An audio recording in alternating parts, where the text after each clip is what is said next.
Hi, my name is Moki Makura and I am the host of Women on Top, the Africa edition.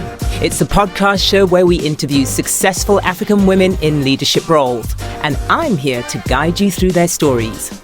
Every episode, we'll meet one of these fabulous women who clawed their way to the top, punched through that glass ceiling, covered up their cuts and bruises, and today, they are standing strong. This is Women on Top, the Africa edition.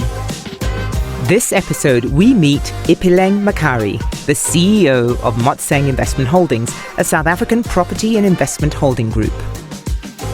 Look, I've never come across a young woman who's walked in and said they want to back him for a CCTV business. I don't even know what that is, but you've taken me through it. You seem to understand it. What do you need? How much do you need? They took it to credit. I think I needed 100,000 Rand. It was the biggest deal of my life. And that was literally my first transaction, going to negotiate with a bank manager, and I got the money. That was Ipeleng talking about the very first time she raised money from anyone.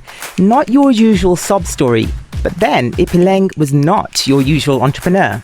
The year was 1988. The country was South Africa. She was young, black, and was breaking new barriers in a very white and male-dominated business environment. You'll hear more about that later in the story. But since then, she has gone from strength to strength. We're a diversified investment holdings group, and we focus primarily on property. That has been our mainstay for the last 2 decades. So we're a business that's a mid-tier business. We sub 500 million revenue in terms of rands. We're a business that employs about 400 odd people between all of the subsidiaries and the associates. We enjoy being where we are for now in the sense that we see ourselves as a boutique B2B type business. We are not trying to be mass. A lot of our growth in the last maybe 2 years has come out not from organic growth, but really from making the right strategic acquisitions and bringing them on stream. Ipeleng is celebrating 23 years of being in business, which is no mean feat for any company these days. In fact, according to the American Bureau of Labor Statistics, only 25% of businesses in the US make it beyond 15 years or more. So she has got a lot to celebrate. Over the last 2 decades, she has expanded the business into 3 core areas: property services, property ownership, and a catch-all category she calls strategic investments. We started in the services area, servicing property services and providing them to landlords. And essentially that was anything from property management to facilities management and then to concessions management. Then we started acquiring assets. So we bought properties off our own balance sheet. And that vertical became very important because it fed into our services business. So we could buy properties that we could manage ourselves and not rely only on a third-party client. Then the third vertical has always been our strategic investments. We've bought into telecommunications businesses, furniture businesses, fleet management businesses. The idea there was always to say, if we ever got into a position where we felt property was shaky and very risky, we would have a strategic investments cluster that we could always rely on, either from a dividend income stream or something like that. It's that type of smart and strategic thinking that has propelled Ipeleng in business. And those 3 verticals she was talking about still exist today, and the business is still actively acquiring new assets. Last year, we did a fantastic strategic investment transaction into an engineering business because we're not engineers. We partnered with a lady who is herself an engineer and has run a business for 20 years. It's brought an interesting infusion of energy into our group and strategic direction, I suppose, and alignment to what is critically important in the country today. Our asset acquisition strategy has kind of grown into not just directly held assets, but also what we call PPPs, public-private partnerships, which are project finance structures. But like some investment holding companies, the structure of the business, well, it's a little complex, but she's working on that. So when you look at what businesses we currently operate, there are about 5 or 6, and that really spans our leadership team. So I have an exco of about 7, and that's where the businesses are that operate. The rest of the businesses are shell companies or businesses that we've used to buy into other businesses, and most of them are actually being deregistered. So the group structure is really being minimized and kind of flattened to a degree to make it a little bit more fit for what we actually are today. And what they are today is a very successful business that is essentially focused on asset management and acquisition. The thrust of our business really is to own and or manage anybody's asset base, whatever it may be. So let's go back, way back into time, when she started her business selling CCTV solutions. Ipeleng's story at this point is an interesting, uniquely South African story because of what was happening in the country at the time.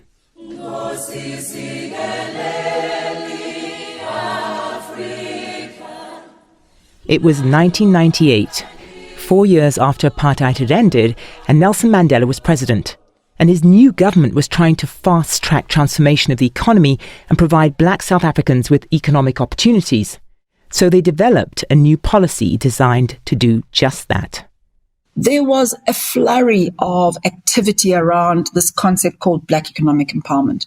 Nobody really understood how to deliver it, how to manage it and regulate it. There were no codes of good governance at the time. It was just, somebody calls you and says, look, I'm looking for a BE partner. You want to be my BE partner? And a lot of white business owners, and particularly family-owned businesses, were finding themselves, I suppose, just doing whatever they thought was necessary. Ipeleng had just left university. She was excited to be moving up to Johannesburg. She was looking for a new job. And then she was approached by a friend who offered her an opportunity to be the BEE partner for a company in the closed-circuit television space. It was a sector Ipeleng knew nothing about. But as they say, when opportunity knocks... I got bitten, I think, by the interest and the excitement of coming to Johannesburg and being approached to start working for a company that was in the closed-circuit television space. I felt that the timing was right for me to look at something that was, I suppose, a little bit challenging. It was challenging, but not in the way she expected. The company had interpreted the new BEE policy in a way that ticked the boxes on paper, but didn't really empower anyone black. They'd simply created a separate structure from the original company and were looking for someone to pull in new business. In this separate structure, I was meant to be the partner and I was meant to be the staff member and run and get business. And it was only when I realized 6 months into it that I said, who are my co-directors? And I realized it was their housekeeper and the gardener. That I realized how much of a front I had been for 6 months. Getting black people to front white companies in South Africa just to bring in new business was, well, not that unusual, but it was a shock for a young and naive Ipeleng. But it fired her up. I spent the next 6 months planning my exit. And really, at the end of that year, in November, I said to my dad, who's a lawyer, come with me as my advisor in this meeting. I'm really scared. I need to go and talk to the chairman. And I just said to the chairman, thank you for the opportunity. I've been here for a year, but I'm leaving. And I just want the name. I want to take the name with me. I don't care for the business that I've brought in. And that's what we agreed on. And we shook on that. And the next year, she started her own entrepreneurial journey. And so I started my own business in 98. And that was a company called Posa Ilis, or CCTV, which means to cast an eye. And CCTV, electronic security cameras, are to casting eyes all over the place. That business was really, really tough to start. We started off as an unknown young woman, just straight out of university, selling CCTV solutions and cameras to, people who didn't know you. You didn't have a brand. You didn't have a technical team. She may not have had much at the start, but what she did manage to get pretty early on was that loan from the bank to finance that very first contract. It was the money she needed to buy the cameras and pay the team to install them. But there was a catch. It wasn't a loan for a year. I needed to pay them back in 30 days. To never have raised a cent in your life, and then to raise 100,000, and then to say to your team, your technical team who is not employed by you, only have 30 days. We've started the deal. We've bought stock. They've done all the work. The actual installation is in Mpumalanga. So it was the Kunene Brothers Coca-Cola plant. But what helped was a couple of things. One, an excellent delivery on the part of our subcontracting team. And two, a client who paid me on time, because that could have been the end of me. It just worked out. It was by the grace of God. And that moment was like, okay, I can do this. Nobody had taught me that. Nobody had taught me how to raise money, find subcontractors, balance the books, close a deal, move on. But it happened. Like any entrepreneurial journey, It was a mixture of joy and pain in equal doses. I think it was a tough time. It was but a very exciting time. Tough in the sense that I was completely naive and wet behind the ears. What was exciting about it was, when you're 23 and you're getting into your little car and you're going door to door, knocking on people's doors and asking for opportunities, understanding the system, what is a tendering system, visiting site visits for tenders, and really starting to realize, and I think I'd done a year of it with this company, so I kind of understood some of those elements, but starting to realize that you really are on your own. Those days were both exhilarating and exhausting because there was no consistent salary. I had walked away from a job. I was creating the opportunity for myself. What was absolutely fundamental is that there were open doors and there was a thinking that was very welcoming in the market, because wherever you went, there were very few Black people, very few Black entrepreneurs, let alone young people. She described that first year as fantastic, and from there she was totally hooked on business. Although it wasn't easy, the deals didn't simply come walking through the door, but she pushed hard and won a few more contracts. And in 1998, she set up Motseng Investment Holdings and started looking around for transactions.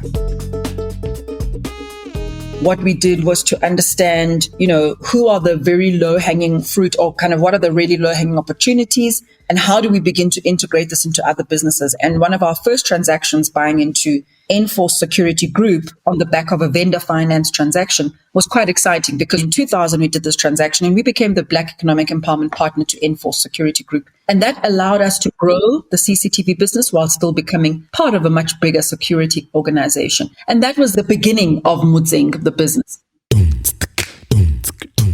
Transactions like that drew attention to Ipeleng, and she had started to get some great PR.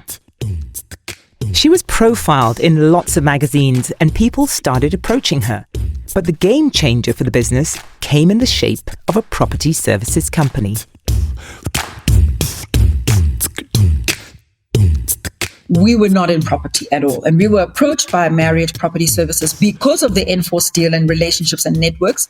And we said, why don't we? And the proposition there was very simply, we want to train you into becoming property experts, take you on some courses, and we need a partner who can help us to manage two major contracts for us where the client is a pension fund. And that pension fund was literally saying to their service providers, you will transform, you will have to get Black Economic Empowerment Partners. And these guys realized how real the reality was.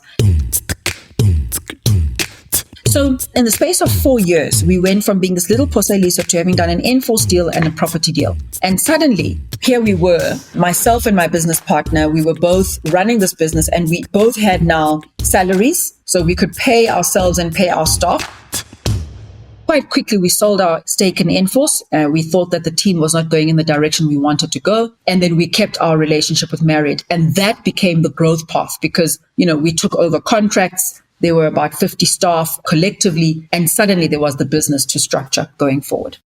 Luckily for her, at the time when things were really taking off, she was able to give it the absolute total focus it needed. Early 20s, you've got no kids. You've got no husband. You've got no bond. It's literally me, myself, and I, and it's my little car, feeling like you're able to conquer the world. My business partner was married, but he was young. They had no kids. So we both had the time and the energy to put into this full time. And that was super exciting. It got more exciting over the years as the company grew, and she looks back with well-deserved nostalgic pride. We've been blessed with phenomenal teams, with people that we've worked with. If I just look at the 23-year time frame now, our ability in the first decade of our existence to move from being this single service kind of company.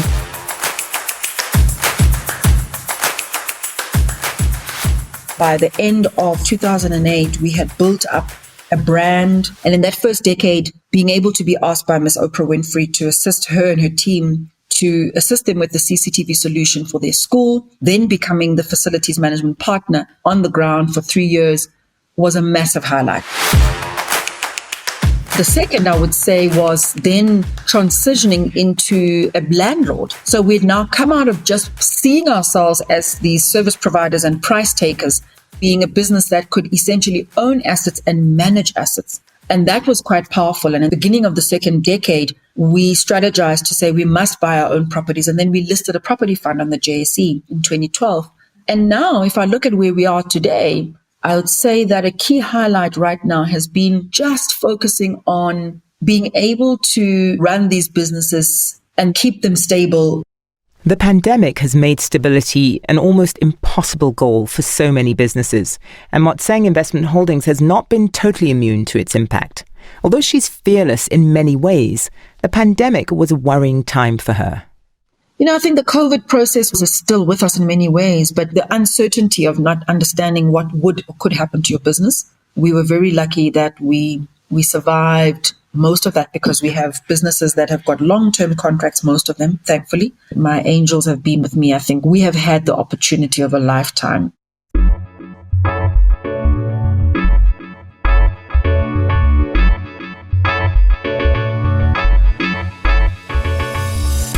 Before the pandemic, Ipeleng would hands down tell you that one of the most challenging times in her business journey was when they decided to turn this entrepreneurial startup into a proper grown-up business.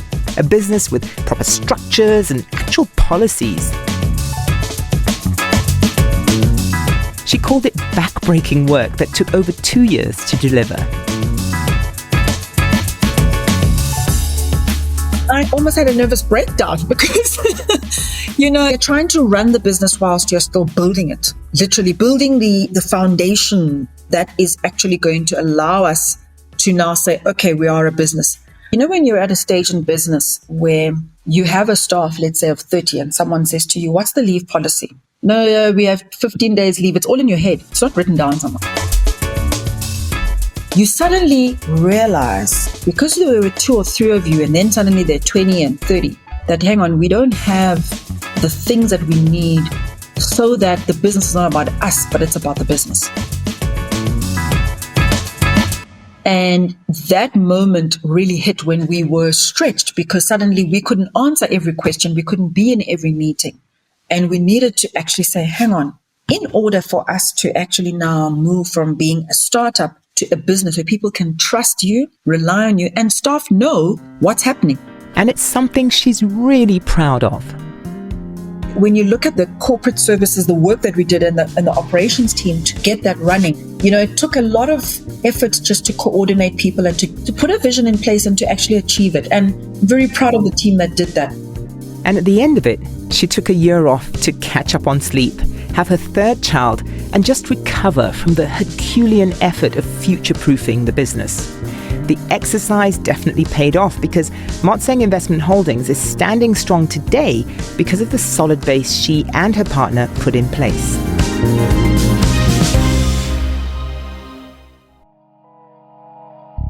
Ipeleng describes herself as an exceptionally hard worker, and I'd imagine also an amazing multitasker and juggler.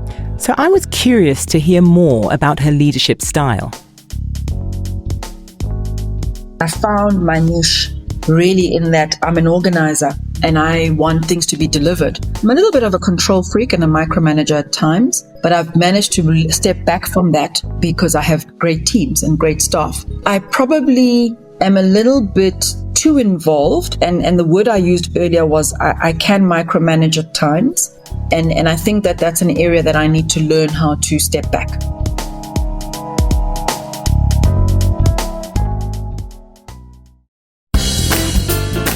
Ipeleng is a leader who wants to inspire others, in that she's really clear about the importance of using her voice and sharing her journey with other people. She is a product of both her parents, who were professional entrepreneurs, and by that I mean her father, the lawyer, ran his own practice and then became a judge, and her late mother was a doctor and ran the local family health centre. Both of them were an incredible inspiration for her, and it was from them, she believes, she inherited her entrepreneurial talent. And she is living proof that many things are possible. Ipeleng is a mother of 4 grown-up children ranging between the ages of 11 and 23. And she got married, had the children whilst building this business. So I asked her the obvious question: how did she do it? I think many of us mothers will identify with her answer. I had to get past the stage of huge feelings of guilt in the early days, huge. Not knowing what it meant to be a mom and be a businesswoman and be a partner wife. I eventually got to the point where a dear friend said to me, you've got to accept that you have to be there where you are. You can't be everywhere. I'm grateful that I took the time to understand what it means to be there when I am. I'm grateful that my kids know that I'm a mom who, yes, maybe I didn't pick them up every day from school, but I have been present in every other space that they needed me to be present in and that I felt I needed to be present in. She's achieved a lot, and she's clearly getting to that stage where she's thinking about legacy. Now, as I look into the next part of my career, it's kind of saying, have I done enough? Have we done enough to get the next generation of leaders and even younger people? Have we got enough spaces where wholly Black-owned businesses will be sustainable and will survive? Have we done enough of that? And I think that's the more that I want. For me, I look forward to doing things differently and to being a little bit more impactful for future generations. Wanting more, wanting to give back, and realizing her role in creating the next generation of business leaders in her mold is why Ipeleng is a woman on top.